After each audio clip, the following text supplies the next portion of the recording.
James Caan is one of the UK's most successful and dynamic entrepreneurs. He's now taking this first-hand knowledge on the road to mentor 6 of the UK's most vibrant small to medium-sized enterprises. Will the young companies make the change or stick to their ways? The business class begins here. This week, Shutl enters the business class. Let's look at the stats. Founded by Tom Allason in 2008, the web-based technology company promises to deliver your online shopping within 90 minutes of purchase. Tom has 2 challenges. Now it's up to James Caan and his industry experts to solve them.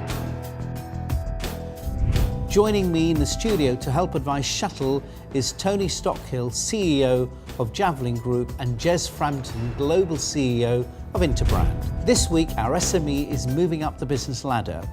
Shutl is our first company to have taken on an investment and also enrolled a board of directors.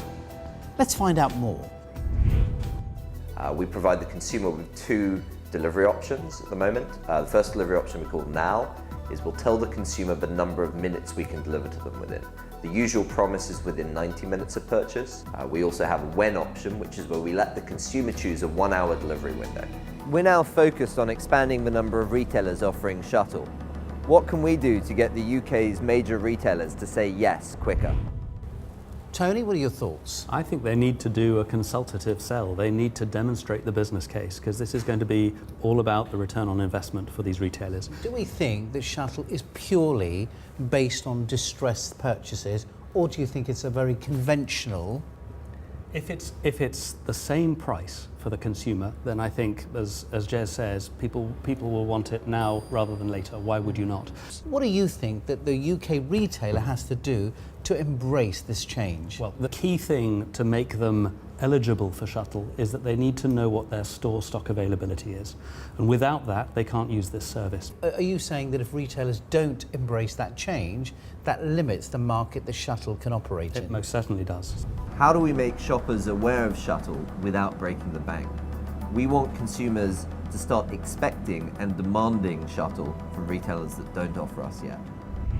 What experience have you had, Tony, to get a brand out there and really reinforce that brand? I think one of the most powerful things that Shutl has in its favour is it's a word of mouth thing. But they've also got the store environments in Argos and the other places in which they're working. Why not try and do something with that? Create small in-store sort of marketing. Yeah, absolutely. Because they're partners anyway, so maybe they can even get Argos to help them actually fund some of this activity. But I think between the two, if you had to choose between sales, as in acquiring retailers, or marketing, that is acquiring consumers, you'd right now at this stage of the game, you'd be focusing on sales. So Tom, you've been listening to us in the studio. What are your thoughts on some of the comments that have been made? Certainly a lot of validity to most of what's being said. There's a lot that we'll be taking on board.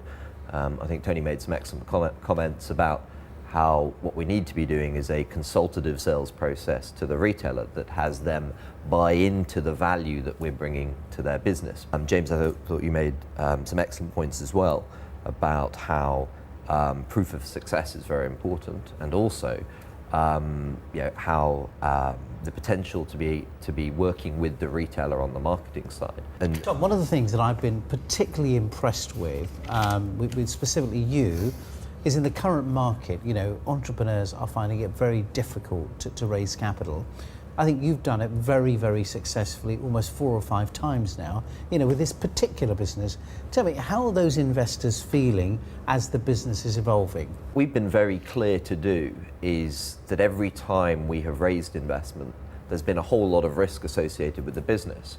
And we've raised each round with the aim of, proving or disproving, what risk exists. From our perspective, it's been kind of the most equity efficient way of doing this. So you mentioned earlier on that it's a large part of the process that you've been through in terms of funding has been about mitigating risk. Yeah. So how are you mitigating the risk to your time and the rest of the management team? So we're hiring a COO at the moment, which will be taking a lot off my plate. And also we're building a team in the US, but we're building a very light team. Tony, what do you think is Tom's biggest challenge? I suppose the big challenge Two parts really.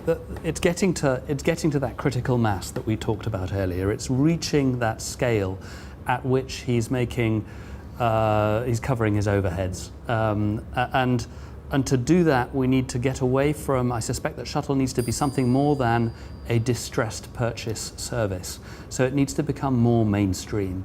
And so the one really feeds the other. That, for me, is the central challenge. He seems already to have proven that he can acquire big retailers, but he needs to ensure that those retailers are offering his service to their customers, to their consumers, at a price they can afford, at a price that is comparable to the other delivery methods. Tom, what are you doing to ensure that Shutl is not just perceived to be a service you use as a distressed purchase? No, and that's an excellent point, because a lot of our focus as a business at the moment is about how we can get the price point to the consumer to be a similar range to that of standard delivery. So the question isn't about why would I use Shutl, it's more about why wouldn't I? That's all for this week. Thank you to my guests Tony Stockhill and Jez Frampton, and of course to Tom. See you all next week when Brewdog enters the business class. I've really enjoyed it. I thought it was a kind of a great validator to have nice things being said about what we're doing, but also I certainly appreciated the concerns that were raised, and they nailed several of the big challenges we face. Great panel.